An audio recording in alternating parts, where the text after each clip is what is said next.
अयोध्या नगरी राम नाम महाराज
दिवाली मनाई जा रही है।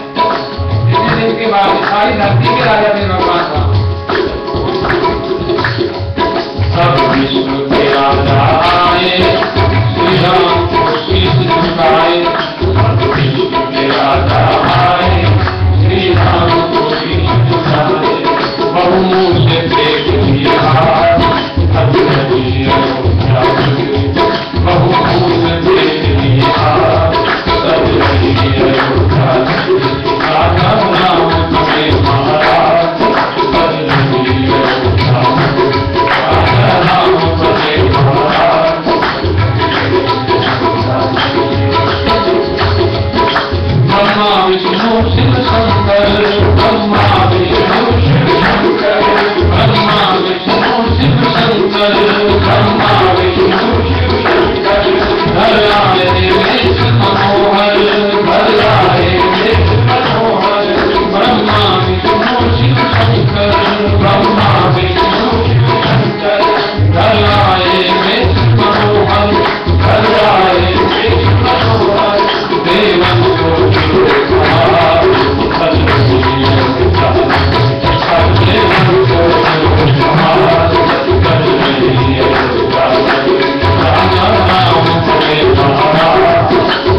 कि उस समय का थोड़ा समय ना मिले, लेकिन आपको एक कथा और सुना दें।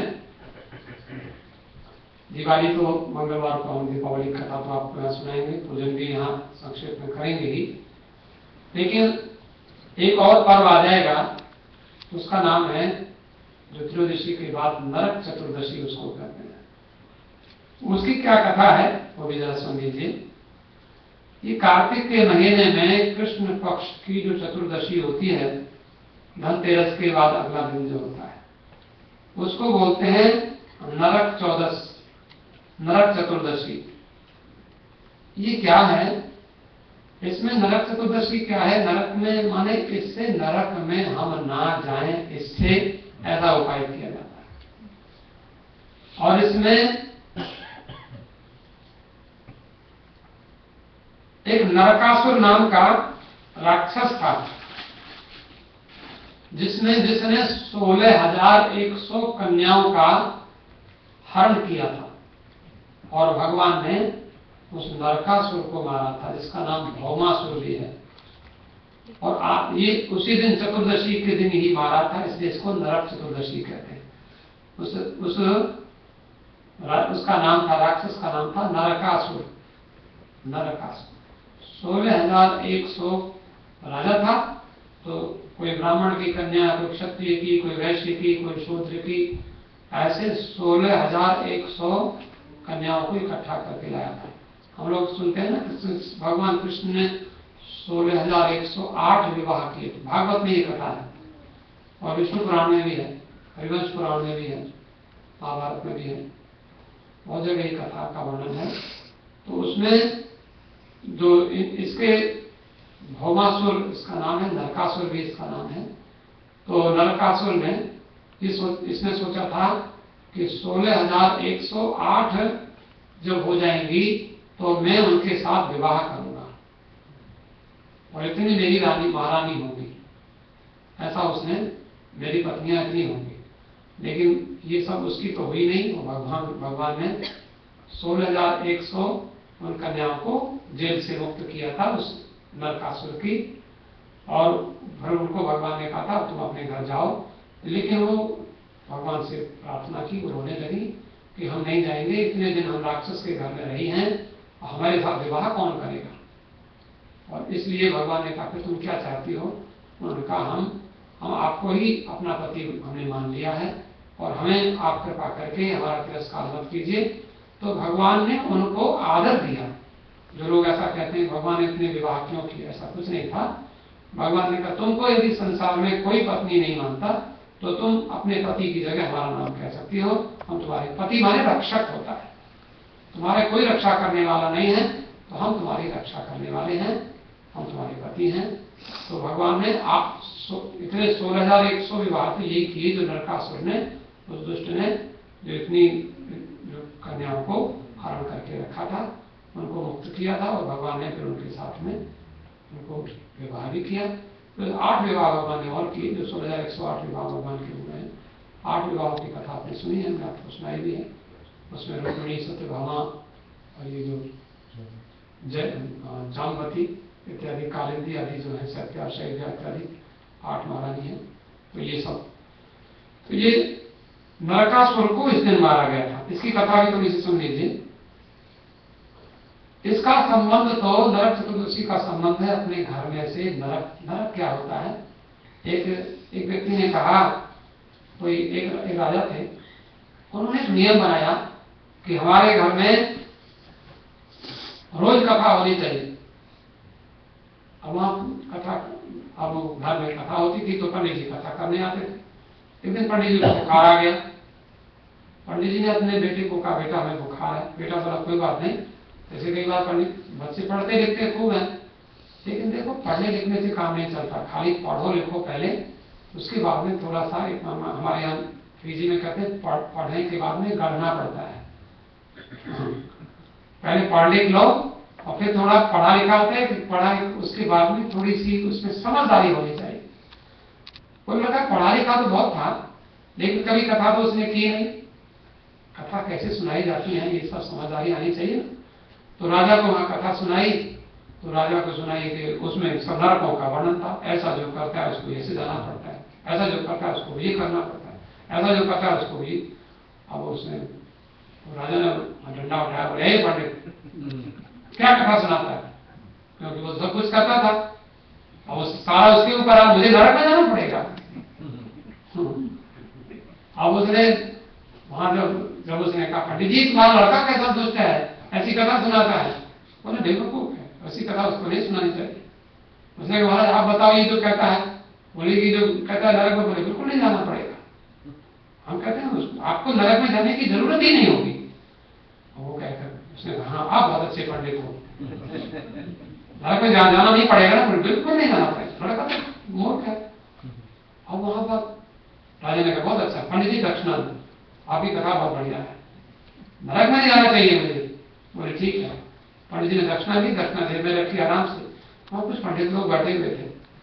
महाराज आपने उसको, राजा को बोल दिया, राजा तो चला गया उठकर, आपने बोल दिया दक्षिणा लेने के लिए तुमको नरक में नहीं जाना पड़ेगा। भला ऐसा कैसे हो सकता है? जब ऐसा करेगा तो नरक में क्यों नहीं जाएगा? पंडित जी ने कहा देखो उसको नरक में जाने की जरूरत नहीं है। बोले फिर? कि नरक ही उसके घर में अपने आप आ जाएगा। नरक में जाने की जरूरत नहीं पड़ेगी, उसके घर में नरक खुद आ जाएगा। आप जरा ध्यान देना, आप सब लोग बड़े समझदार हैं। ये नरक चतुर्दशी क्या कहती है? हम अपने घर को नरक ना बना लें, हमारा घर नरक ना बन जाए, इसलिए नरक चतुर्दशी की कथा होती है। जैसे कोई गंदे गंदे काम करे, उस नरकासुर को मारा, वो जीवन में उसका भगवान ने मारा तो उसका उद्धार हो गया। वो नरकासुर भगवान के धाम को चला गया। उसको पाप, उसने अभी सोचा था कि 16,100 बताओ इतनी बेचारी कन्याओं के साथ में उनके माता पिता कितने रोते थे, वो कन्या रोती थी जेल में, उनके साथ विवाह करता तो उसका घर नरक बनता कि नहीं? उनके घर में उसकी इतनी पत्नियां तो आपस में लड़ती भिड़ती, वो तो सुखी रहती क्या उसके घर में? जबरदस्ती उनके साथ विवाह करता तो नरक तो घर उसका बनने वाला था। लेकिन भगवान ने नरकासुर को नरक चतुर्दशी के दिन मारकर उसका उद्धार कर दिया, उसको नरक में जाने से बचा दिया, पाप में गिरने से बचा दिया। उसने उन कन्याओं को छुआ नहीं अभी, और फिर उनको सुंदर संरक्षण दिया भगवान ने। और आज भी आप उनके नाम पढ़ो तो सबके नाम हैं, और उनके नाम भगवान के साथ जुड़े हुए हैं, सबके नाम भगवान के साथ जुड़े। तो भगवान ने, कभी हम भगवान को कोई दोष नहीं दे सकते कि भगवान ने ऐसा किया। भगवान ने संरक्षण, भगवान किसी का भी संरक्षण करते हैं। वो दुष्ट नरकासुर का भी उद्धार किया, उन कन्याओं का भी उद्धार किया। तो इसका मतलब है हमारा घर नरक ना बन जाए। एक तो हम ऐसा कोई काम ना करें कि हमारा घर नरक बने। दूसरा, हमारे घर में कम से कम एक दिन, दिवाली का पहला दिन, आपको हम लोगों को समय कहाँ मिलता है? अभी हम जब आते हैं जॉब में से तो अपने औकार के सामान यहाँ रख देते हैं, वो फिर 10 दिन तक वहीं पड़ा रहता है। फिर कोई सामान हम इधर रख देते हैं, किचन में कोई चीज आ गई, ग्रोसरी, तो कई बार आप लोगों की बात नहीं करते, आप तो बहुत अच्छे हैं, लेकिन कई बार हम लोगों से ऐसा होता रहता है। होता रहे साल भर, कोई हम रखेंगे, ये चीज जहाँ रखें, हाँ रखना तो था लेकिन मुझे टाइम नहीं मिला, यहाँ से उठाना था, और ये कोना साफ हुआ ही नहीं क्योंकि सामान रखा है। तो और दिन आज, इसलिए क्या है इसमें लिखा हुआ है कि घर में जितने लोग हैं, बच्चे से लेकर बूढ़े तक, सबको जुट जाना चाहिए सवेरे से लेकर, और नरक चतुर्दशी के दिन अपने घर के नरक को निकालना है। सारे कूड़े करकट को, एक एक कोने कोने को साफ करना है, इसलिए नरक चतुर्दशी होती है। इसलिए हम आपको पहले से कथा सुनाए हैं कि आप लोग करते हैं, आपके तो पहले से साफ रहते हैं, आपको कुछ नहीं है। तो ये स्वच्छता का इससे है। इसलिए क्या करते हैं, घरों को सफाई करके घर का कूड़ा कचरा बाहर फेंकते हैं, और फिर उसको चूने से, पहले चूने से सफाई होती थी, आजकल प्लास्टिक पेंट लगाते हैं, चूने से सफाई। चूने में तो सिर्फ ऐसा केमिकल होता है कि हमारे घर में जो उसकी चूने की जो उसमें जो गैस जो होती है उसकी बड़ी शुद्ध होती है। और चूना, कई बार हम लोगों ने देखा, चूना और नौसादर होता है, अमोनियम क्लोराइड बोलते हैं, H4Cl, तो अमोनियम क्लोराइड लेकर या नौसादर होता है, मिल जाता है नौसादर, उसको चूना में मिलाकर, और आपको नाक बंद हो जाए तो ऐसे उसको करो, नाक में लगा लो तो एकदम और नाक खुल जाती है और ठीक होता है। तो इस प्रकार से तो चूना आप बहुत अच्छा आंखों के लिए, आपके उसकी जो सुगंध आती है वो सब आपके स्वास्थ्य के लिए अच्छी मानी गई है। तो चूना, इसलिए चूने से सफाई, चूने से घर को सफाई करते थे। आपने देखा होगा दिवाली के पहले लोग चूने से पुताई करते थे घरों, भारतवर्ष में बहुत देखा। इसलिए तो घर का पूरा और दिन नहीं करें, कम से कम चतुर्दशी को पूरा फाइनल कर दें उसको करके स्वच्छता करना, और उसमें फिर सब लोग सहयोग करते हैं शारीरिक। और फिर ऐसा ही नहीं, नरक चतुर्दशी के दिन, अमावस्या के दिवाली के पहले दिन अपने शरीर में खूब बढ़िया तेल लगाओ, और मूंग का आटा, मूंग की दाल, हल्दी, ऐसी कई चीजें उबटन होती है ना, तो ऐसी भी चीजें हैं उसमें, उनको लेकर के और शरीर में आवाज करो। और कुछ नहीं ले दो घर से, क्या होता है बॉडी होते हैं, क्या होते हैं बॉडी, ऐसी कोई चीज आती है कि साबुन, बॉडी लोशन है, साबुन है, उसको लगा के जो भी हो, लेकिन उबटन लगा करके उसे स्नान करने का है। और भली भांति खूब स्नान करना चाहिए, और सूरज निकलने से पहले उठकर स्नान नहीं करते। वर्ष जो लोग सारे पूरी साल में जिन्होंने हमेशा सूरज निकलने के बाद ही स्नान किया, तो नरक चतुर्दशी के दिन सूरज से पहले स्नान करना चाहिए। एक दिन वर्ष में कम से कम सूरज निकलने के पहले, और खूब बढ़िया 1 घंटा 2 घंटा 4 घंटा लगाओ, खूब स्नान करो। और फिर तो कहते हैं ऐसा करने से वर्ष भर उसके शुभ कर्मों का नाश नहीं होता, ऐसा बताया गया। और उसके घर में से दरिद्रता निकल जाती है। कोई ऐसा उसके घर में कोई विदाउट जॉब नहीं रह सकता, ऐसी हमारी पुराणों की कथा है। तो दिवाली का पूजन भी होगा तो ये, और संकट नहीं आता, दरिद्रता नहीं आती। दरिद्रता माने जो पॉवर्टी, जो गरीबी, पैसे की कमी नहीं रहती, और सारे वर्ष भर संकट उसका पीछा नहीं करते। और जो ऐसा नहीं करते उनको थोड़ा सा प्रॉब्लम होती है। तो इस दिन स्नान आदि से निपट कर फिर क्या करते हैं, और सुनिए, नरक चतुर्दशी के दिन फिर उसमें यमराज को संध्या के समय पूजन किया था। धनतेरस को यमराज का पूजन, ध्यान देना, मिक्स नहीं करना। उस दिन पूजन किया था। नरक चतुर्दशी के दिन यमराज का केवल तर्पण किया जाता है संध्या के समय। तर्पण का मतलब है 3 बार अंजलि में पानी लेकर के, और यहाँ जो इंडेक्स फिंगर से और अंगूठा के बीच से और साउथ की ओर जल गिराते हैं, दक्षिण दिशा में। और उसमें यमाय नमः ऐसे बोल दीजिए। उसमें बाकी मंत्र तो बहुत सारे हैं। यमाय धर्मराजाय नृत्य वेचांतकाय वैवस्वताय कालाय सर्वभूतक्षयाय औदुम्बराय ददनाय लीलाय परमेष्टिने वृकोदराय चित्राय चित्रगुप्ताय वै नमः चित्रगुप्ताय वै नमो नमः इति। ये मंत्र है तर्पण करने का, क्योंकि हम लोग पहले कराते रहे, बहुत हमने पढ़ा नहीं किया। तो यमराज को तर्पण, लेकिन 3 बार यमाय नमः या नृत्य वे नमः, नृत्य ऐसा कोई भी मंत्र पढ़ के, या तो ऐसे ही आप यमराज के लिए 3 बार, यम माने मृत्यु के जो देवता है दक्षिण दिशा में, उनको 3 बार नरक चतुर्दशी के दिन केवल जल से उनका तर्पण करते हैं। ये होता है नरक चतुर्दशी के दिन। और उसके बाद में क्या करते हैं, शाम के समय दीपक भी जलाते हैं। और नरक चतुर्दशी को छोटी दिवाली भी कहते हैं। दीपक जलाने का कार्य त्रयोदशी को दीपक जलाते हैं, और चतुर्दशी को जलाते हैं, अमावस्या को भी जलाते हैं दिवाली। तो त्रयोदशी के दिन यमराज के लिए 1 दीपक जलाते हैं और तर्पण तो करते हैं, और अमावस्या को बड़ी दिवाली फिर पूजन होता है। तो तीनों दिनों में दीपक जलाने का कारण यह है कि इन दिनों एक और बात भी है, त्रयोदशी, चतुर्दशी, अमावस्या, एक और कथा है इसके साथ। भगवान वामन भगवान जो थे, वामन भगवान ने बलि की धरती को 3 पैर जो धरती मांगी थी, तो नाप लिया था। 3 पगों में सारी धरती को नाप लिया था, और बाद में और बलि के शरीर को भी नाप लिया था। इसे लोग त्रयोदशी, चतुर्दशी, अमावस्या को यम के लिए दीपक जलाकर और फिर लक्ष्मी जी का पूजन करते हैं, दीपावली मनाते हैं। तो फिर उससे यम, एक और बात है, हमको यमराज की यातना ना सहनी पड़े, यमराज के दूत हमारे पास ना आवे। भगवान, हमें जो संसार से जाना पड़े तो हम भगवान के धाम को जाए, ऐसा। और लक्ष्मी जी हमेशा जीवन भर हमारे साथ में रहें, और लक्ष्मी जी की कृपा हमारे पर बनी रहे। तो ये, और एक और मैंने आपको बताया था कि नरकासुर को भगवान ने मारा था और धरती को उसके पाप से मुक्त किया था, धरती को उसके भार से मुक्त किया था। बाकी दीपावली तो दोनों दिन की कथा मैंने आपको, कई टेलीफोन मेरे पास आए थे तो मैंने ये कथा आपको सुनाई है। तो बाकी आप जो भी आप किसी को बता सकते हैं ये कथाएं।